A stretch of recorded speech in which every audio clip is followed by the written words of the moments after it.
makipagpita doon sa babaeng ano, tinutukoy ko eh. Meron tayo dito hihintay na isang tao pa. Sana ba yun? Ay, nakita ko na. Nakita ko na siya. Nakita ko na siya, guys.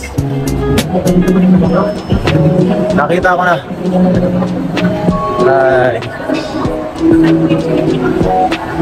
Tara, guys. Asa na yun? Ito, nakita ko na isa, oh. Ay, grabe. Meron po nakita ko isang tao dito. Hala ikay may kamit sa MOA. E ang umpisa ng pangalan. Sino kaya? Mga kalingap, sa araw na ito ay ating bigyan ng isang reaksyon ang naganap na pagpunta ni Erica sa SM Mall of Asia. Kung ating maaalala ay halos kasabay din ito noong pumunta sila Edu ng Manila, kasama si VNC at Dr. Love dahil may imemit din sila. Kung ating mapapansin sa nangyaring pag-alis ni Edu dahil may imimit din siya, bakit iniwan nila si VNC? So sa nangyari ay marami sa ating mga viewers ang naguguluhan. Kaya ngayon ay ating tatalakayin para mabigyan ng linaw kung sino ba talaga ang katagpo ng bawat isa sa kanila. Sa isang video na in-upload ni Kalingap Edo ay may sinabi siyang may imimit siya at sana wag magselos ang mga viewers sa babaeng kanyang imimit.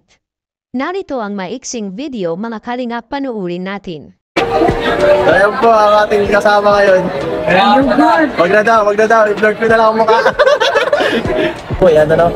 Pasensya na po wag po kayo magagalit kasi syempre isa po siya sa pinaka dahilan kung bakit nagtagal ang channel ko ng ganito at nakatulong tayo ng matagal sa mga beneficiary natin. So para sa akin po, malaking part na po siya ng ano ko, ng ginagawa natin dito. Kaya sa lahat po na nang babash, no, lahat ng negative at ng nag-ano ng negative, please ano po, please tama na po kasi ang pangit po ng gano'n, no?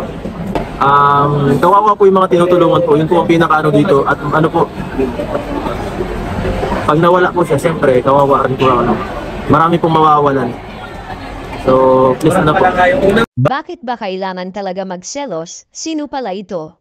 Siya pala yung sinasabi ni Eds na marami nang natulungan sa kanyang mga beneficiary, nahihiya pa magpakita ng mukha. Sa ibang bahagi naman sa video na in-upload ni Erica ay pupunta daw sila ng SM MOA dahil may kamit siya. Kung ating mapapansin ay sobrang saya ni Erica na halos nilibot ang buong Mall of Asia. Grabe, parang nababaliw siya sa kanyang feeling, may inaasahan ba siyang kakaiba? Siguro may hinihintay din siyang tao na gustong-gusto niya makita. Ngunit hindi naman pinakita ni Erica ang kanyang kamit up. Ang pinakita ni Erica ay ang mga tita niya na nandun din sa panahong yun upang mag-family bonding. Mukhang naging palaisipan ang ginawang title ng video na in-upload ni Erica na may kamit daw siya si iyang umpisa ng pangalan.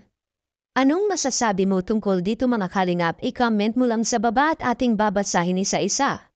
Maraming salamat po. To God be the glory.